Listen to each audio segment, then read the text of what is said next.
দর্শক স্বাগত জানাচ্ছি TVN24 নিউজ নেটওয়ার্কের নিয়মিত আয়োজন আওয়ার ডেমোক্রেসি অনুষ্ঠানে। আপনাদের সাথে আছি আমি ইহসান জুয়েল। ইরান আমেরিকার যুদ্ধ চলছে চলছে এই কারণে বলছি, কার্যত নামে এটি যুদ্ধবিরতি হলেও সবশেষ 2 দিনের ঘটনাক্রম পাল্টে গিয়েছে। আমেরিকার একটি অ্যাপাচি হেলিকপ্টার ভূপাতিত করার জের ধরে আমেরিকা টানা দ্বিতীয় দিনের মতো হামলা চালিয়ে যাচ্ছে। এটিকে পাল্টা হামলা বলা হচ্ছে।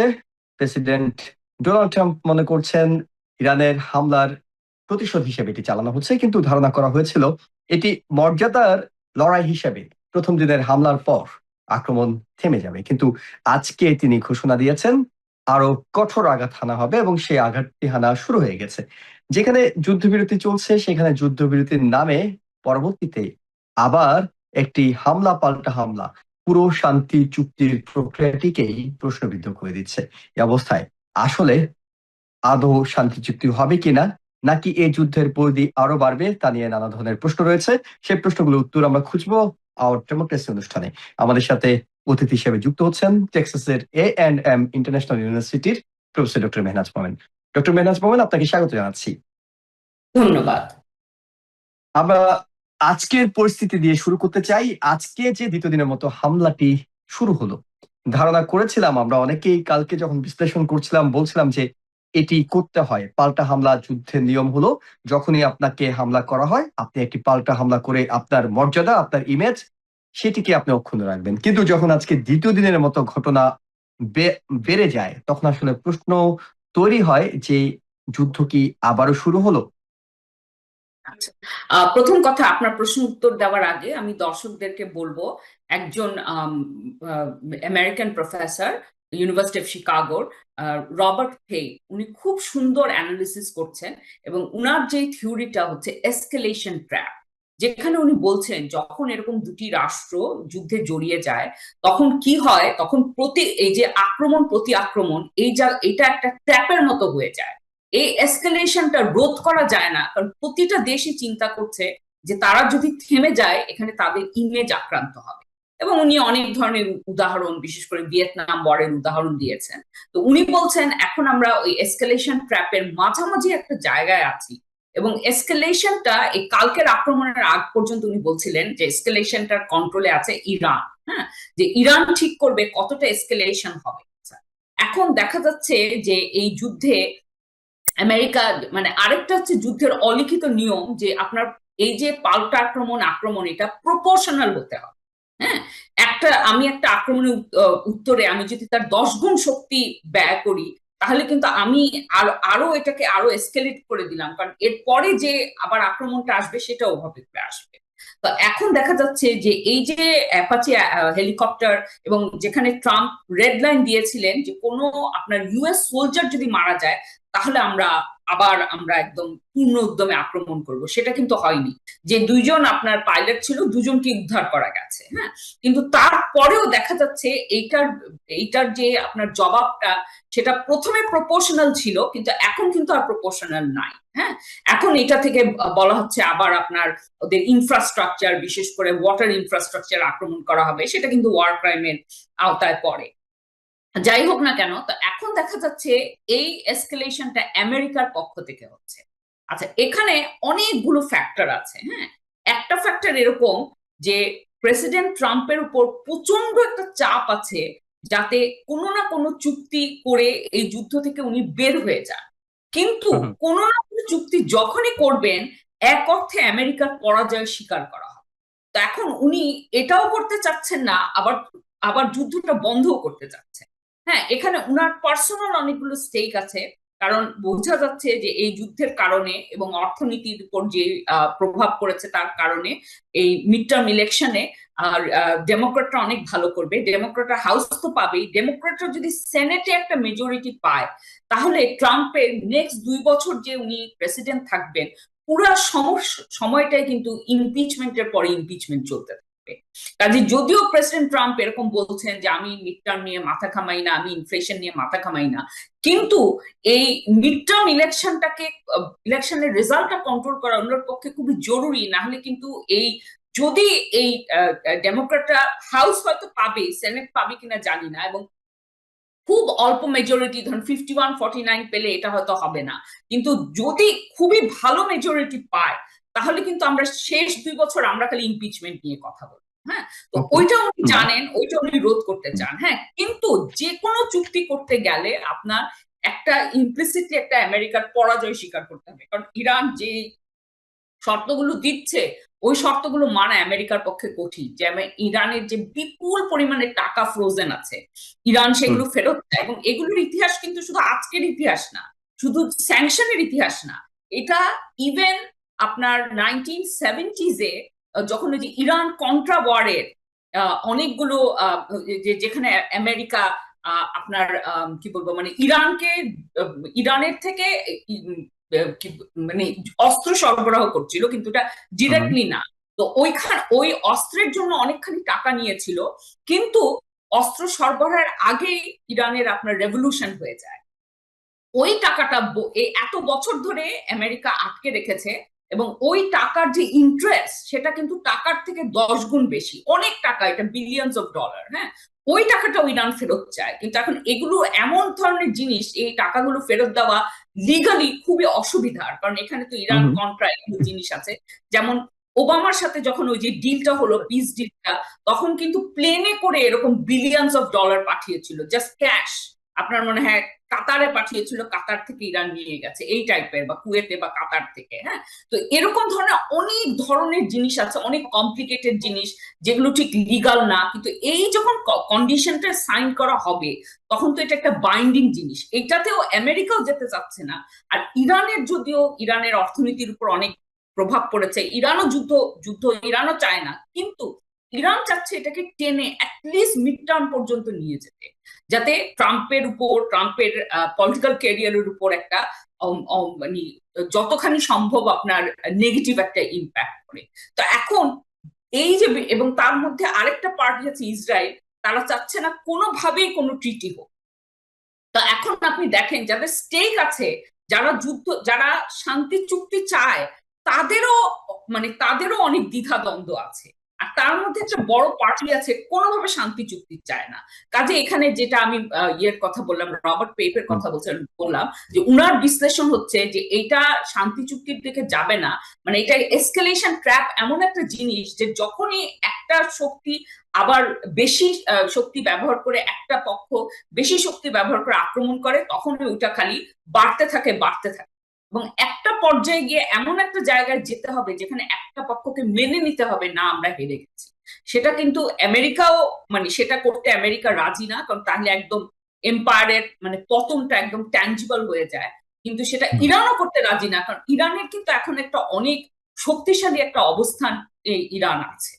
হ্যাঁ, কাজে আমার কাছে মনে হয় যে এই চুক্তিটা, মানে এই চুক্তি নিয়ে খালি কথা হতে থাকবে, স্টেলমেট থাকবে, কিন্তু চুক্তিটা সাইন হবে।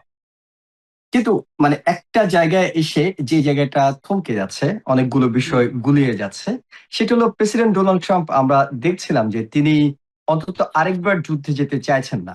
একবার যুদ্ধ থেকে যদি শিক্ষা নিয়ে হয়ে থাকে, এর আগে আমরা দেখলাম যখন তিনি বলছিলেন পুরো সভ্যতা গুড়িয়ে দেব, তিনি হুমকি দিয়েছেন, 24 ঘন্টার আলটিমেটাম দিয়েছেন। পরবর্তীতে তিনি ঠিকই বলেছেন, পাকিস্তানের অনুরোধে আমি এখান থেকে সরে এলাম। তারপরে একটা যুদ্ধবিরতি আমরা দেখলাম, এবং এর মধ্যে প্রায় 2 মাসের বেশি যুদ্ধবিরতিটা কার্যকর থাকলো। তিনি যদি মনে করতেন যে তিনি হামলা করবেন, নানা কারণেই তো করতে পারতেন, নানা অজুহাতেই করতে পারতেন, কিংবা কোনো অজুহাত ছাড়াও প্রেসিডেন্ট ডোনাল্ড ট্রাম্প হামলা করে থাকেন। সেই একটা জায়গায় এই মুহূর্তে এসে কেন তিনি তিনি তো একদিন হামলা করলেনই কালকে অ্যাপাচির জন্য, এবং ইরান কোনো ক্রেডিট নেয়নি সাধারণত এইসব ক্রেডিট নেয়। তার মানে ইরান এটা যুদ্ধটা এড়িয়ে অ্যাক্সিডেন্টাল বলা হচ্ছে, এটা বলা হচ্ছে হ্যাঁ, যে অ্যাক্সিডেন্টাল, ইরান থেকে অ্যাক্সিডেন্টাল। হয়েছে, কিন্তু এটা মানে হ্যাঁ ওকে, মানে বাট এটা ইরানই করেছে, শহীদ ড্রোন দিয়ে করেছে অনেকেই বলছেন। কিন্তু সেই জায়গায় প্রেসিডেন্ট এখন কেন এসে দ্বিতীয় দিনের মতো তিনি আবার হামলা, মানে আগ্রাসী মুডে গেলেন, যেখানে যুদ্ধের শান্তি চুক্তির কথা তিনি বারবার বলছেন? আপনার কাছে কি মনে হয় যে এই সময়টা কেন তিনি বেছে নিলেন যে আবার হামলা চালানোর জন্য?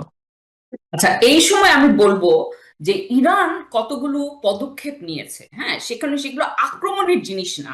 ইরান যে জিনিসটা করছে আপনার মধ্যপ্রাচ্যে, যে কি বলবো, যে ন্যারেটিভ গুলো ছিল, হ্যাঁ, যেমন আপনার ইসরায়েল, যে কোনো জায়গায় ইসরায়েল যখন আক্রমণ করতো, ইসরায়েলকে কখনো এটার জন্য কোনো কস্ট হবে এটা চিন্তা করতে হতো না, কিন্তু ইরান এই প্রথমবারের মতো, অথবা আমাদের স্মরণকালে আমরা দেখছি যে ইসরায়েল যখন একটা লেবাননে আক্রমণ করে, বৈরুতে করে, সাউথ লেবাননে করে, তাকে একটা মূল্য দিতে হচ্ছে। হ্যাঁ, এবং ইরান যেটা বলছে যে তারা একটা নিউ সিকিউরিটি ফ্রেমওয়ার্ক তৈরি করবে, যেখানে পিস যেটা সেটা রিজিয়নাল পিস হবে।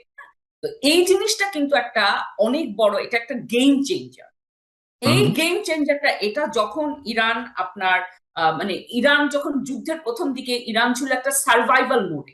ইরান বেঁচে থাকতে চায়, ইরান চায় যে ইরান যাতে টিকে থাকতে পারে। এখন কিন্তু ইরান সার্ভাইভাল মোডে নাই, বরং তারা এই যে তারা অনেক বেশি ডিমান্ড করছে অনেক ধরনের জিনিস। তো এখন এটাও একটা চাপ আছে, পরোক্ষ চাপ, যে এই জায়গাটা থেকে ইরানকে যাতে ইরানকে যাতে এখানে প্রতিহত করা যায়, ইরানের যাতে আরো ডিমান্ড না বাড়ে। হ্যাঁ, কিন্তু এটা প্রতিহত করা এত সহজ না, কারণ ইরান যে জিনিসটা ওকে। করছে, যখন আমেরিকা আক্রমণ করবে, ইরান তখন গালফ কান্ট্রিগুলোতে আক্রমণ করবে, আমেরিকান বেসে আক্রমণ করবে, প্লাস ওইসব দেশের ওইখানেও তো আপনার ওয়াটার ইনফ্রাস্ট্রাকচার আছে, এবং ওখানে তেলের এগুলো জিনিস করলে একদম বিশ্ব বাজারে একটা অলরেডি অনেক ইম্প্যাক্ট হয়েছে, আরো বেশি ইম্প্যাক্ট হবে। কাজে ইরানের হাতে আর কি অনেক বার্গেনিং পাওয়ার আছে, অনেক বার্গেনিং চিপস আছে।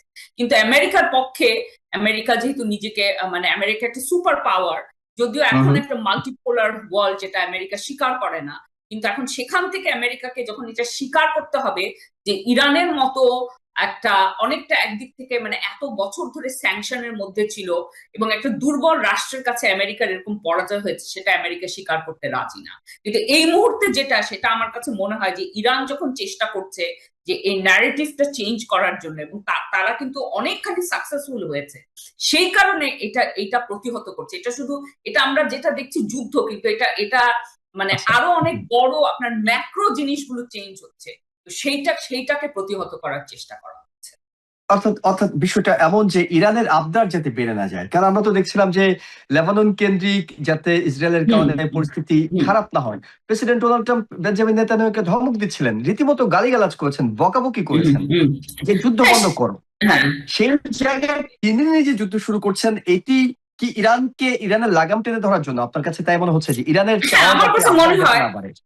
হ্যাঁ, এটাকে আবদার বলবো না। ইরান যেটা সিকিউরিটির কথা বলছিল, যেমন ইরানের বিরুদ্ধে আমেরিকার সবসময় অভিযোগ ছিল যে ইরান আপনার হামাসকে, হিজবুল্লাহকে টাকা দিয়ে, অর্থ দিয়ে হুতিদেরকে সাহায্য করে, এবং ইরান সবসময় জাস্টিফাই করেছে যে এই জিনিসগুলো যদি তারা না করে এই রিজিয়নাল জায়গাগুলোতে, এটা একটা রেজিস্ট্যান্স ফোর্স, হ্যাঁ, তাহলে এই হুম আক্রমণটা তাদের উপর হবে। এখন তো আমেরিকা এবং ইসরায়েল আক্রমণ করলো, তখন এই জিনিসটা একদম সত্য প্রমাণিত হলো, তাই না? তো এখন হুম। যে জাস্টিফিকেশনটা ছিল সেটা আরো দৃঢ় হয়েছে। তো এখন ইরান ইরান যে জিনিসটা করছে, একটা ভ্যাকিউম হয়ে গেছে। গালফ স্টেট গুলো কিন্তু আর আমেরিকার উপর তাদের কি বলবো নির্ভর করতে পারবে না, কারণ তারা যখন আক্রান্ত হলো, আমেরিকা কিন্তু তাদেরকে হেল্প করতে পারেনি বা চায়নি, তাই তো? তো এখন ভবিষ্যতে কি হবে? ভবিষ্যতে কিন্তু আপনি দেখবেন, এই যুদ্ধ যখন থেমে যাবে, অনেকগুলো দেশ অলরেডি আমরা দেখছি, ওমান, ইভেন সৌদি আরবের সাথে ইরানের সম্পর্ক কিন্তু অতটা খারাপ হয়নি, একটু ঠিক হওয়া শুরু করেছিল চায়নার মধ্যস্থতা, এবং এই যুদ্ধের মধ্যেও অত কিন্তু খারাপ হয়নি। তো আমরা দেখবো যে ইরান একটা বড় ভূমিকা পালন করবে, এমন একটা শক্তি হিসাবে যে স্থিতিশীল রাখার কথা বলবে। তো এই সমস্ত ওকে। দিকে অলরেডি আমরা দেখছি যে ইরান এগুলো করছে। এইটা আমেরিকা এবং ইসরায়েলের পক্ষে এটা মেনে নেওয়া, হজম করা খুবই কঠিন, এবং এইটাকে ওরা প্রতিহত করতে চাচ্ছে যে এই জিনিসটা যাতে না হয়। তারা বলছে যে তারা এমন ধরনের আক্রমণ করবে ইনফ্রাস্ট্রাকচারে, ইরান আর মাথা তুলে দাঁড়াতে পারবে না। কিন্তু এই জিনিসটা, এই কথাগুলো আসলে পুরোপুরি ঠিক না, কারণ ইরান একটা অনেক বড় দেশ, এবং হ্যাঁ, অনেক ক্ষতি করা যাবে, কিন্তু এমন ক্ষতি করা যাবে না যে ইরান একদম ধ্বংস হয়ে যাবে। সেটা করতে হলে আপনার নিউক্লিয়ার পাওয়ার ব্যবহার করতে হবে, কিন্তু সেটাও আপনার, ইরান এত বড় দেশ যে আপনার নিউক্লিয়ার পাওয়ার আপনি ব্যবহার করে পুরো দেশ তো উড়িয়ে দিতে পারবেন না, কিন্তু দ্য মিনিট ওটা ব্যবহার করা হবে, তখন ইসরায়েলের উপরে এমন একটা আক্রমণ হবে যে সেখান থেকে ইসরায়েল বাঁচতে পারবে না। কাজে অনেক ধরনের ডেটারেন্ট আছে। কাজে ইরানকে হুম হুম। যে ধ্বংস করার কথা আমেরিকা বলছে, ওটা আসলে বুলি সর্বস্ব, ওটা আসলে পারবে না, এবং ওরাও অর্থাৎ জানে পারবে না। অর্থাৎ সমীকরণটা পাল্টে যাচ্ছে। আপনার বিশ্লেষণ থেকে আমরা যেটি বুঝতে পারছি যে আমেরিকার উপর যেসব দেশগুলো নির্ভর করত, আমেরিকা তাদেরকে নিরাপত্তা পর্যাপ্ত দিতে পারেনি, হুম, উল্টো ইরান এখন তার মিত্রদের অভিভাবকের ভূমিকায় যাচ্ছে। হ্যাঁ তারা বলছে যে লেবাননে হামলা করা যাবে না, একদম শুরুতে কিন্তু তারা এতটা জোর গলায় বলেনি, হ্যাঁ সবসময় বলতো কিংবা পিছন থেকে তাদেরকে আশ্রয় দিত, প্রশ্রয় দিত। হ্যাঁ এখন হ্যাঁ সরাসরি অভিভাবকের ভূমিকায় চলে যাচ্ছে। এটি ভূ রাজনৈতিক সমীকরণটাকে পাল্টে দিচ্ছে, অর্থাৎ ইরানকে শক্তিশালী করছে বিশ্বের কাছে, তার মিত্রদের কাছে হ্যাঁ হ্যাঁ ভরসার জায়গা করছে। মানে হ্যাঁ গালফ এবার এই দেশগুলো যে কি এমন হবে? আমি আমি মানে যে গালফ দেশগুলো প্রফেসরের কি পরবর্তীতে ইরানকে তাদের অভিভাবক হিসেবে কিংবা মিত্র হিসেবে বেছে নেওয়ার কোনো সম্ভাবনা কিংবা আশঙ্কা আছে? হ্যাঁ সম্ভাবনা আছে, এবং সব দেশ করবে না, ইউনাইটেড আরব হুম, এমিরেটস করবে না, কিন্তু অন্যান্য যেমন ধরেন ওমান তো অলরেডি করেছে, এবং অন্যান্য জায়গায় ইরান যখন এতটা শক্তিশালী হিসাবে নিজেকে প্রতিষ্ঠিত করবে, তখন গালফের কোনো দেশই ইরানের শত্রু হতে চাইবে না এবং ইরানের ছত্রছায়া থাকতে চাইবে। কারণ আরেকটা জিনিস যেটা, ইভেন ধরেন টার্কির কথা চিন্তা করেন, ইসরায়েলে কিন্তু এই একটা যুদ্ধ এখনো শেষ হয়নি, কিন্তু ইসরায়েলে সবাই এখনই মানে এটা খোলামেলা আলোচনা, এটা পাবলিক ডোমেইনে, ইসরায়েলের কেনেসেটে ওরা বলছে যে নেক্সট আক্রমণ করবে ওরা টার্কি। হ্যাঁ, তখন টার্কি কিন্তু হুম। নিজের স্বার্থে ইরানের সাথে একটা খুব ভালো সম্পর্ক রাখবে, কারণ এভাবে ইসরায়েল দিয়ে আক্রান্ত হতে তো কেউ চায় না।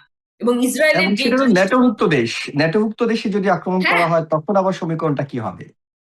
তখন সমীকরণটা আমি ঠিক জানি না কি হবে, কিন্তু আপনাকে একটা কথা বলি, হ্যাঁ, ইসরায়েল এখন পর্যন্ত লেবাননের যে পরিমাণ জায়গা দখল করেছে, সেটা রাশিয়া ইউক্রেনের যতটা জায়গা দখল করেছে তার থেকে বেশি। আমরা এটার কতটা আলোচনা দেখেছি? আমরা দেখিনি, তাই না? এবং সে বলছে যে তার বাফার জোন করতে হবে, এই জন্য সে আরেকটা সার্বভৌম দেশে গিয়ে ওগুলো দখল করে নিল, গ্রামের পর গ্রাম সে ধ্বংস করে ওখানকার মানুষকে বলছে যে এখানে আর তুমি আসতে পারবে না। হ্যাঁ, এবং ওরা ইসরায়েলও জানে, এবং এই গ্রেটার ইসরায়েল নিয়ে ওদের নিচেতে একদম খোলামেলা আলোচনা হচ্ছে, এবং গ্রেটার ইসরায়েলে ওরা যেই যেই ওদের কল্পনা যে যেভাবে করে গ্রেটার ইসরায়েল হবে, সেখানে কিন্তু অনেক গালফ দেশ, সৌদি আরবের অংশ বিশেষ, টার্কির অংশ বিশেষ এগুলো অন্তর্ভুক্ত হবে।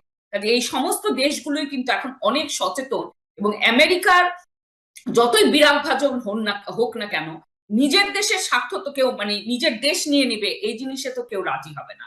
কাজে এখন এই পুরা আপনার এই ওয়েস্ট এশিয়ার আপনার সমীকরণটা পাল্টে গেছে, অলরেডি পাল্টে গেছে। আমরা আমরা এটার ফলটা আরো পরে দেখব।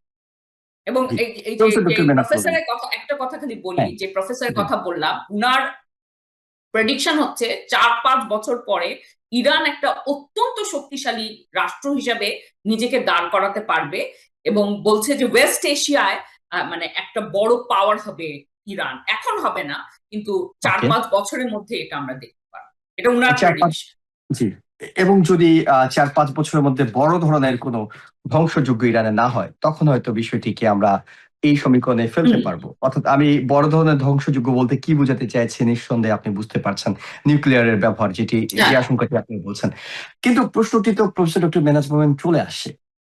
আপনার বিশ্লেষণ, আহ হুম, হুম, প্রফেসরের বিশ্লেষণ এবং অন্যান্য বিশ্লেষণগুলো থেকে যে ইসরায়েল চায় না এই মুহূর্তে যুদ্ধটি বন্ধ হোক, ইরান চায় এই যুদ্ধটিকে অন্তত মধ্যবর্তী নির্বাচন পর্যন্ত হ্যাঁ টেনে নিয়ে হ্যাঁ যেতে, টেনে যাতে নিতে, হ্যাঁ। প্রেসিডেন্ট ডোনাল্ড ট্রাম্পের রাজনৈতিক ভরাডুবি হয়। তাহলে এই যে ফাঁদে প্রেসিডেন্ট ডোনাল্ড ট্রাম্প নিজে পড়ে তার রাজনৈতিক ক্যারিয়ার হুমকির মুখে ফেলবেন, তিনি কেন এই ফাঁদে পড়ছেন? অর্থাৎ তিনি কেন আবার যুদ্ধের মধ্যে যাচ্ছেন? তিনিও তো জানেন যে মধ্যবর্তী নির্বাচন পর্যন্ত যদি ইরান কোনোভাবে টেনে নিয়ে যেতে পারে আলোচনা এবং এই যুদ্ধটাকে, তাহলে সেটি তার জন্য একেবারে বুমেরাং হবে। আচ্ছা, উনি চাচ্ছেন একটা চুক্তি করতে, কিন্তু চুক্তির আগে উনি ইরানকে দুর্বল করতে চাচ্ছেন। কারণ এখানে আমেরিকা এইভাবে করে হিসাব করে, একটা খুব সহজ হিসাব করে, যেটা সব দেশের জন্য একই ফ্রেমওয়ার্ক করতে চায়, যেটা আসলে এটা মানে কি বলবো, এটা খুবই ইনএফেক্টিভ একটা জিনিস, কিন্তু এটা থেকে কোনো কিছু আমেরিকা এখনো শিখেনি। সেটা হচ্ছে হুম। যে কারোর সাথে চুক্তি করার আগে তাকে এমন ভাবে দুর্বল করে দিব যাতে আমাদের কথা শুনতে বাধ্য হয়। কিন্তু ইরানকে কিন্তু এখন পর্যন্ত কোনোভাবে ওরকম দুর্বল করা যায়নি। এখন ইরানে আরো আক্রমণ করলে এটা কিন্তু করা যাবে না। আরেকটা জিনিস ওদের যেটা যে হিসাবে আছে, যে ইরানকে যত দুর্বল হবে, ইরানের এখন যে রেজিম আছে সেটা ফল করবে। কিন্তু আসলে ইরানের যত আক্রমণ হচ্ছে, রেজিম তত স্ট্রঙ্গার হচ্ছে। কারণ মানুষ এখন রেজিমকে পছন্দ করুক অপছন্দ করুক, তারা আমেরিকার আক্রমণ যে হচ্ছে তাদের দেশে, তাদের যে ইরানিয়ান ন্যাশনালিজম, এটার একটা রিভাইভাল হয়েছে। আপনি আচ্ছা, আপনি যদি দেখে থাকেন ইরানের হুম, যে হুম। ওয়ার প্রপাগান্ডা, যে লেগো ভিডিও গুলো, এই লেগো ভিডিও গুলো খুব অল্প বয়স্ক, ধরেন 20 বছর, 20-25 বছরের ছেলেরা করছে। বিবিসিতে একটা ইন্টারভিউ ছিল, আমি ওটা দেখেছি। হ্যাঁ, এই এই বাচ্চা বাচ্চা মানে ছেলে মেয়েগুলা, ওরা কিন্তু রেজিমের বিরুদ্ধে কথা বলে। এইবার ওকে। প্রথমবারের মতো ওরা রেজিমের পক্ষ নিয়ে এইগুলো করছে, বা এটা কিন্তু সাংঘাতিক সাকসেসফুল একটা ওয়ার প্রপাগান্ডা। তাদের এই ছোট ছোট ভিডিওগুলো সারা বিশ্বে সবাই দেখছে এবং তাদেরকে সমর্থন করছে। ইরানের যে ইমেজটা ছিল সারা পৃথিবীতে অনেকটা এই ভিডিও দিয়ে কিন্তু অনেকটা চেঞ্জ হয়ে গেছে। হ্যাঁ, তো এখানে আমি বলছি যে যারা খুব ইয়াং জেনারেশন, যারা ইরানে আপনার বলতো, মানে ভাবতো যে আমাদের দেশ কেন সবসময় আমেরিকার বিরুদ্ধে যায়, হ্যাঁ, এই প্রথমবারের মতো তারা একদম কনভিন্সড। হ্যাঁ, এবং তারা অনেক, মানে ইরানিয়ান ন্যাশনালিজম এইটাই সবচেয়ে বড় আপনার কি জি, বলবো, তাহলে মানে এই প্রশ্নটি বাইন্ডিং আপনার ফোর্স কাছে হিসেবে রাখি, কাজ। প্রশ্নটি আপনার কাছে রাখি, সেটি হলো যে আমরা দেখলাম একেবারে 28শে ফেব্রুয়ারি প্রথম দফার অর্থাৎ প্রথম আক্রমণেই ইরানের শীর্ষ নেতৃত্বকে ছেঁটে ফেলা হলো। হুম। তারপরে মুস্তফা খামেনি কিছুদিন পরে শীর্ষ নেতা হলেন, কিন্তু তাকে আর খুঁজে পাওয়া যাচ্ছিল না। তিনি অডিও, নানা ধরনের ভিডিও, বিভিন্ন মেসেজ দিয়ে তিনি অনেকটা পলাতক জীবনযাপনই করেছেন, নিরাপত্তার খাতিরে হোক, হামলায় তিনি হ্যাঁ, আক্রান্ত হন, হ্যাঁ, যাই হোক না। এখন এই মুহূর্তে এসে দেখা যাচ্ছে এই নেতৃত্ব, অর্থাৎ এরপরেও তো আমরা কয়েক দফা হামলায় তাদের আরো অনেক নেতাকে হত্যা করতে দেখলাম, হুম, কিন্তু দেখলাম যে বর্তমান যে নেতৃত্বটা আছে সেটি আরো অনেক বেশি শক্তিশালী।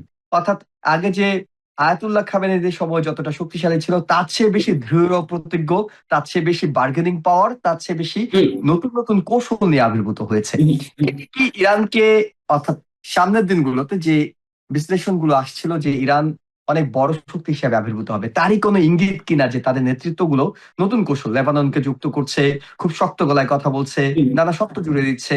তারা জানে যে আমেরিকা চাইলে তাদেরকে উড়িয়ে দিতে পারে, কিন্তু তারপরও তারা কিন্তু সেই বার্গেনটা করে যাচ্ছে কিসের জোরে আসলে? আচ্ছা, হ্যাঁ, আচ্ছা, আরেকটা জিনিস মনে রাখতে হবে, ক্রাইসিসের টাইমে যে নেতৃত্ব খুবই ভালো কাজ করে, শান্তির সময় সেটা নাও হতে পারে। ইরানের মধ্যেও কিন্তু অনেক ডিভিশন আছে, অনেক ধরনের জিনিস আছে। এখন ক্রাইসিসের সময় অন্য একটা ইমোশন কাজ করছে। শান্তির সময় এই নেতৃত্বর মধ্যে আরো ডিভিশন গুলো আরো প্রকট হবে কিনা সেটা দেখার বিষয়। হ্যাঁ, কিন্তু আরেকটা কথা আপনি যে বললেন যে ইরান জানে আমেরিকা চাইলে তাকে উড়িয়ে দিতে পারে, এই কথাটি কিন্তু আর সত্য না। আমেরিকা কিন্তু পারে না। আমেরিকা যে চেষ্টাটা করবে সেটার যে প্রতি উত্তরটা হবে সেটাতে ইসরায়েল উড়ে যাবে। এই কস্টটা আমেরিকা এটা করতে রাজি না। কাজে যে ডেটারেন্টটা ছিল, যে নিউক্লিয়ার পাওয়ারকে আমরা যখন পড়াই আমরা সবচেয়ে বড় জিনিস বলি ডেটারেন্ট, হ্যাঁ, এটা দেখা যাচ্ছে যে এটা অত বড় ডেটারেন্ট না। বরং ইরান যে আপনার হরমুজ প্রণালীকে বন্ধ করে এটা অনেক বড় ডেটারেন্ট হিসেবে আবির্ভূত হয়েছে। হ্যাঁ, কাজে আমেরিকা ইচ্ছা করলে ইরানকে উড়িয়ে দিবে তা না। আরেকটা জিনিস, আপনি ইরানের অনেক রকমের সুবিধা আছে, জিওগ্রাফি। ইরানের সাথে 15টা দেশের বর্ডার আছে। যেই দেশের সাথে 15টা দেশের বর্ডার আছে তার বাণিজ্য কি আপনি বন্ধ করতে পারবেন?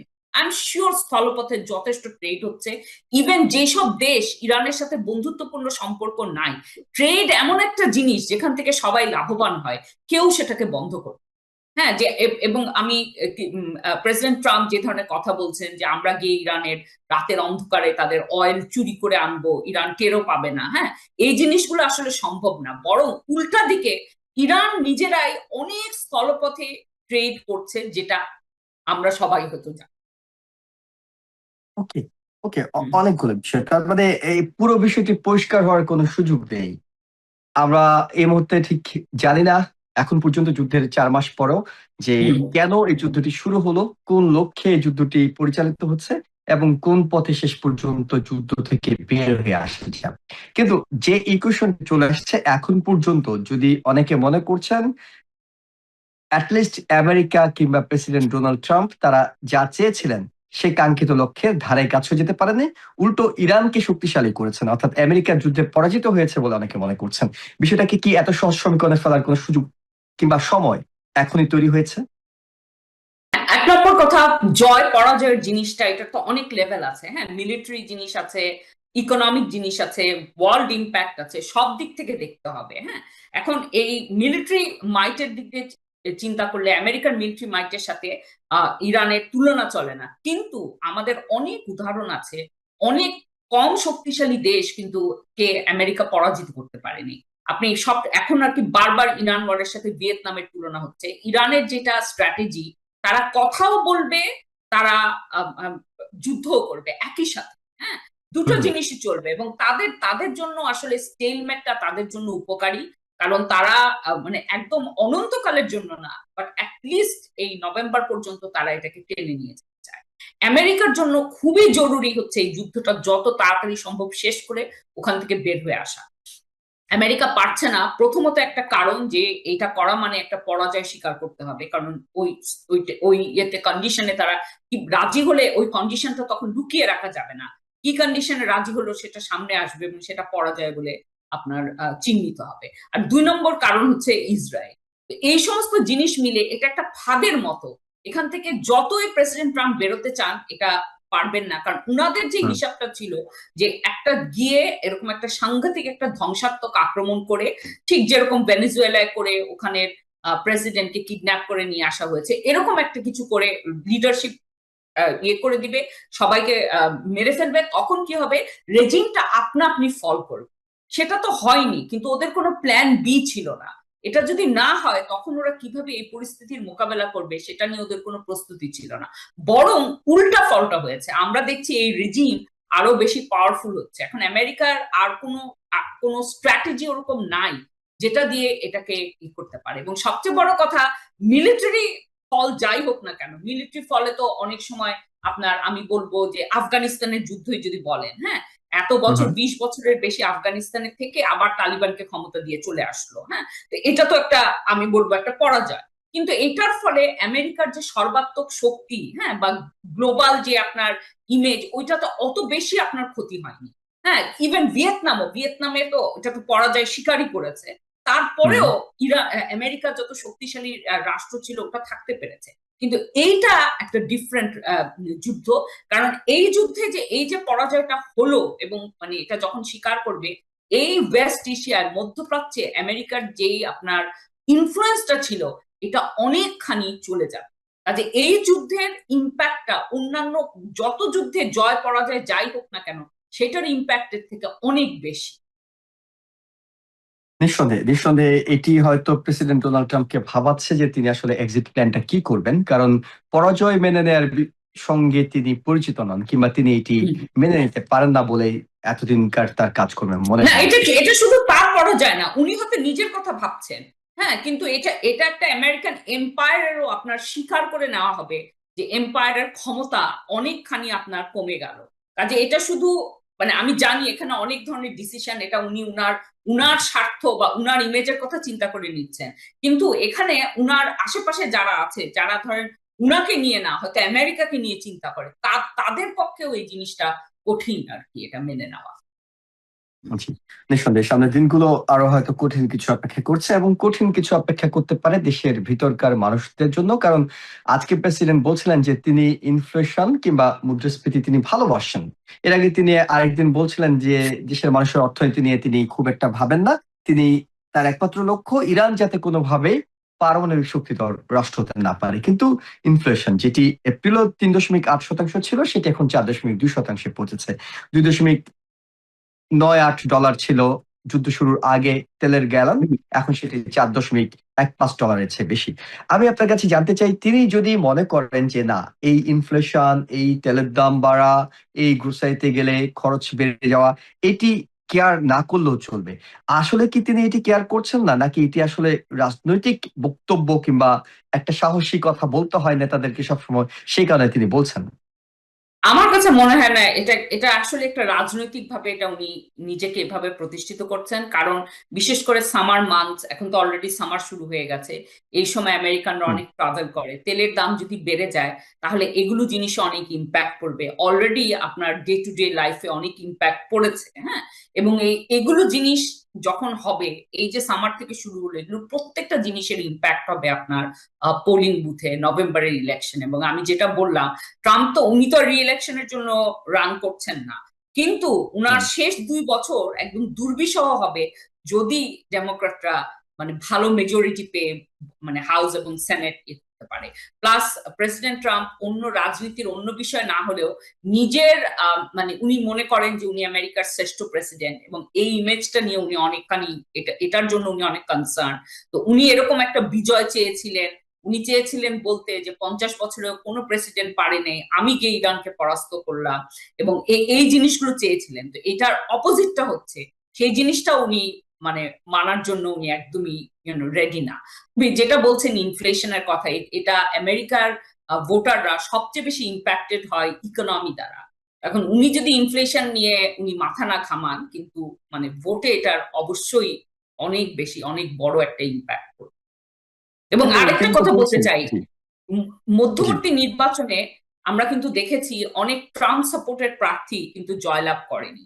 হ্যাঁ, আমরা থমাস মেসির কথা দেখেছি যে হুম। উনি উনার আসন হারিয়েছেন, কিন্তু এরপরেও আরো কতগুলো প্রার্থী আছে যারা ট্রাম্পের মনোনীত প্রার্থী কিন্তু বিজয় হয়নি। কাজে অলরেডি আমরা যেটা আমরা ধারণা করতাম যে ট্রাম্প যদি কাউকে বলে, মানে ট্রাম্পের সিল যদি লাগে, তাহলে রিপাবলিকান প্রার্থী হলে সেই প্রার্থী অবশ্যই জয়লাভ করবে, ওই জিনিসটা আর নাই। কাজে এগুলো অর্থাৎ কিন্তু নানা এটি তো ধরনের ফাটল তার আমরা দলের দেখছি। ভিতরে, মানে আমরা এমন একটি বিষয় নিয়ে কথা বলছি যেটি তার দলের ভিতরে, হ্যাঁ, রিপাবলিকানদের হ্যাঁ, ভিতরে, দলের সাধারণ ভিতরে, ভোটার না। হ্যাঁ। এখানেও অনেকে তার এন্ডোর্স করা প্রার্থীকে জেতাচ্ছে না। এটি আসলে হুম। কি মেসেজ দিচ্ছে? কিন্তু আমরা গতকালকে রয়টার্সে একটি পোল দেখছিলাম, সেটি বলছিল যে অন্তত দলের ভিতরকার প্রার্থীরা বিপক্ষ দলকে না জেতানোর জন্য 76% ভোটাররা মনে করছেন যে আমার দলের যাকে দেয়া হচ্ছে তাকে আমি ভোট দেব। এটি যদি হয়ে থাকে তাহলে তো মধ্যবর্তী নির্বাচনে রিপাবলিকানরা রিপাবলিকানদেরকে ভোট দেবে, ট্রাম্পের সমর্থনে যারা আছেন তাদেরকে ভোট দেবে। সেক্ষেত্রে তো পরিবর্তনের যে আশাটা ডেমোক্রেটরা করছেন সেটি হুম। হবে না। না, এখন আপনার কাছে কি মনে হয়? যে সমস্ত ডিস্ট্রিক্ট গুলো আছে যেখানে একদম স্ট্রং রিপাবলিকান স্ট্রং হোল্ড, সেগুলো হয়তো পাবে না, কিন্তু অনেক ডিস্ট্রিক্ট আছে যেখানে রিপাবলিকান হয়তো বিজয় হয়েছে, কিন্তু স্ট্রং হোল্ড ওরকম নাই। ধরেন 52% ভোট পেয়ে একজন ইয়ে হয়েছে, মনোনীত হয়েছে। তো হুম, তখন তাকে পরাস্ত করা অনেক বেশি সহজ, কারণ আরেকটা, এই দেশের ইলেকশনে ইন্ডিপেন্ডেন্ট ভোটার যারা ডেমোক্রেটদেরকেও না রিপাবলিকানদের না, যারা দল চেঞ্জ করে, তাদের ভোটের গুরুত্ব অনেক বেশি। এবং দেখা যাচ্ছে যে ট্রাম্প কিন্তু সবচেয়ে বেশি সমর্থন হারিয়েছেন ইন্ডিপেন্ডেন্ট ভোটারদের। কাজেই আপনার যে হুম। সমস্ত ডিস্ট্রিক্ট গুলো কাছাকাছি লেভেলের, হ্যাঁ, সেখানে কিন্তু আপনার পরাজিত হওয়ার সমূহ সম্ভাবনা আছে।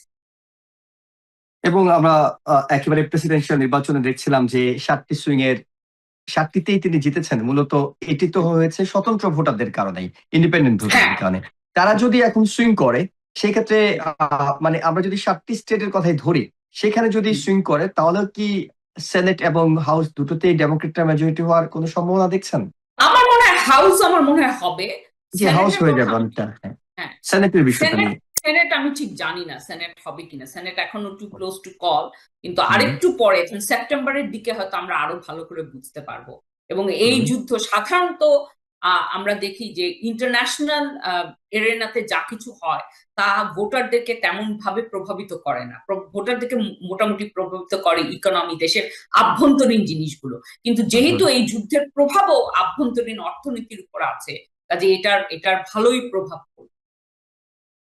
সেই প্রভাবটা নিয়ে আমরা যদি একটু কথা বলি, যে অর্থনীতির যে একটা দুরবস্থা চলছে, অর্থাৎ মানুষ একদিকে তো আমরা বড় মানে অঙ্কের হিসেবে হয়তো তেলের দাম নিয়ে বারবার করে কথা বলছি, কিন্তু মধ্যবিত্তের জীবনে যেটি হচ্ছে, গ্রোসারির দাম বাড়ছে, ফুডের দাম বাড়ছে, সবকিছু মিলে এটি শেষ পর্যন্ত প্রেসিডেন্ট ডোনাল্ড ট্রাম্প, অর্থাৎ এখন তো আমরা জুন মাস, নভেম্বরের আগে আর হয়তো 5 মাস আছে, এই 5 মাসে কোনোভাবে সামাল দিয়ে নেয়ার কোনো সম্ভাবনা দেখছেন কি? ধরেন আমরা একটা শান্তি চুক্তি হয়ে গেল, তেলের দাম কমে গেল, গ্রোসারিতে হ্যাঁ। গিয়ে মানুষ আরেকটু কমে পেলো, তখন কি আসলে মানুষ এটা ভুলে যাবে?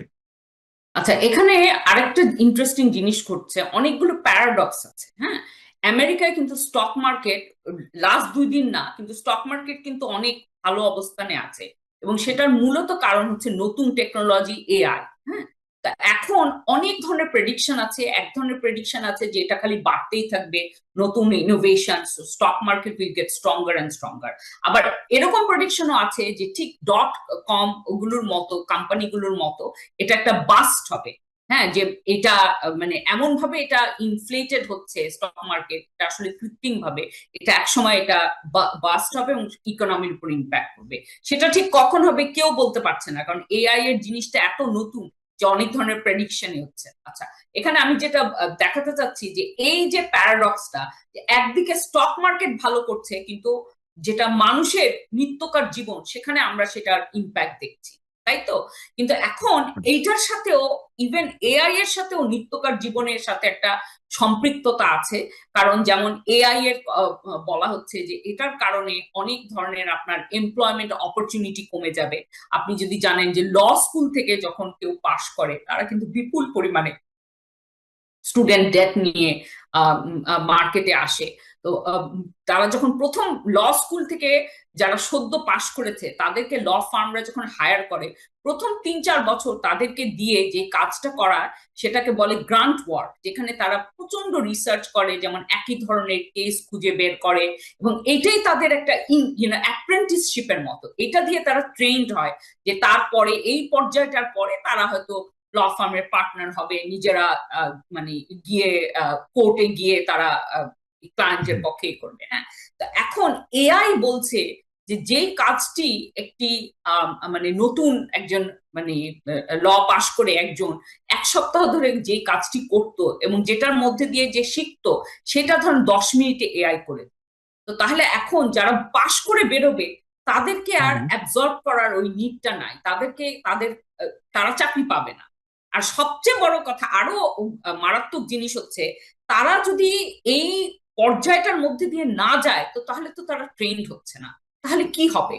হ্যাঁ, তাহলে কারা যাবে, মানে ভবিষ্যতে কারা গিয়ে কোর্টে কারা গিয়ে লড়বে? হ্যাঁ, কারণ তারা তো এই ট্রেনিংটা পেল না। তো এরকম বিভিন্ন ধরনের এমপ্লয়মেন্টে এরকম বিভিন্ন ধরনের জিনিস আসছে সামনে।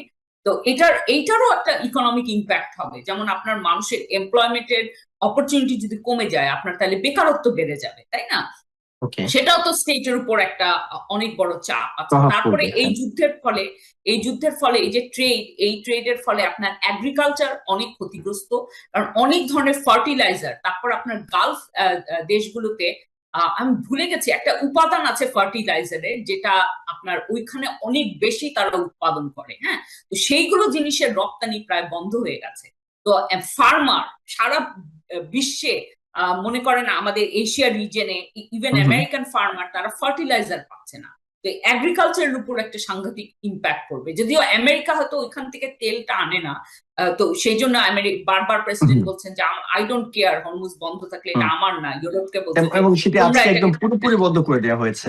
অর্থাৎ আগে হ্যাঁ, তো সীমিত পরিসরে হলে কিছু কিছু একটা সমঝোতার ভিত্তিতে চলছিল। হ্যাঁ, হ্যাঁ, এখন পুরো আজকের হামলার পরে হ্যাঁ, পুরো বন্ধ করে দেওয়া হয়েছে।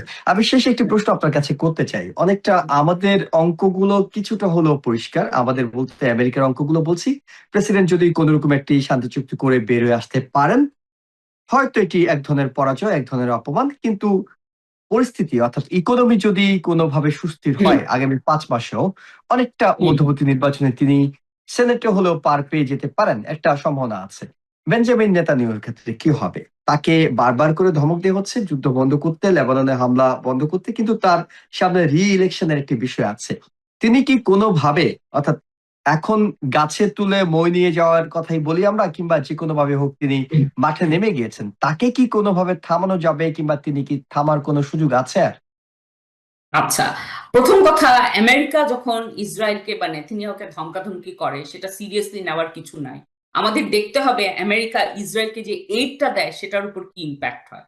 সেটার উপর কোনো হুম, ইম্প্যাক্ট হয় না। আমেরিকা থেকে যে না, টাকা যাওয়ার যায়, উল্টা এখন একটা বিল এসছে যে বিলে হ্যাঁ, আমেরিকান মিলিটারি আর ইসরায়েলি মিলিটারিকে অনেকটা একসাথে মার্জ করে ফেলা হবে।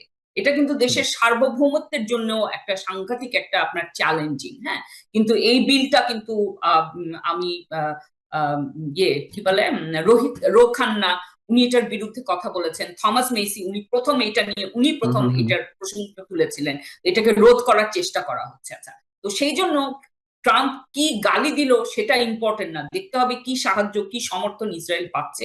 ইসরায়েলের সমর্থনের কোনো অভাব হয়নি। আচ্ছা, 2 নম্বর কথা, নেতানিয়াহুর ইলেকশন সামনে, এবং খুব সম্ভবত ইলেকশন ওনার পরাজয় হবে, কারণ ওনার বিরুদ্ধে যে অভিযোগটা রাইট থেকে আসছে যে হি ওয়াজন্ট স্ট্রং এনাফ, এবং আমেরিকার প্রেসিডেন্টের সব কথা নেতানিয়াহু শুনেছেন।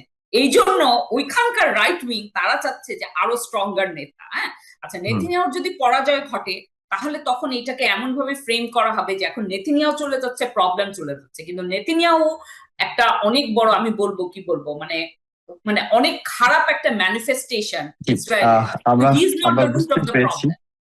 হ্যাঁ, হি ইজ আমরা not the root of the problem. Okay, তো ওকে। অনেক ধন্যবাদ প্রফেসর ডক্টর মেহনাজ মোমেন। আমরা হয়তো এই বিষয়টা নিয়ে পরবর্তীতে আবার একটু বিশ্লেষণ আপনার কাছ থেকে নেব, কিন্তু আজকের মতো করে আমরা শেষ করতে হচ্ছে। আপনাকে অসংখ্য ধন্যবাদ আপনার মূল্যবান সময় মতামতের জন্য। আমাদের দর্শকরা নিঃসন্দেহে অনেকগুলো বিষয় তারা স্পষ্ট হয়েছে আজকের আলোচনা থেকে। দর্শক যারা আমাদের সঙ্গে ছিলেন সবাইকে ধন্যবাদ জানিয়ে শেষ করছি। ভালো থাকবেন। ধন্যবাদ। টিবিএন 24 টেলিভিশন দেখতে আজই কল করুন 7187776556। লগ ইন করুন www.totalcablebd.com। নিউ ইয়র্ক থেকে সম্প্রচারিত টিবিএন 24 টেলিভিশন বিশ্বজুড়ে বাঙালির কণ্ঠস্বর।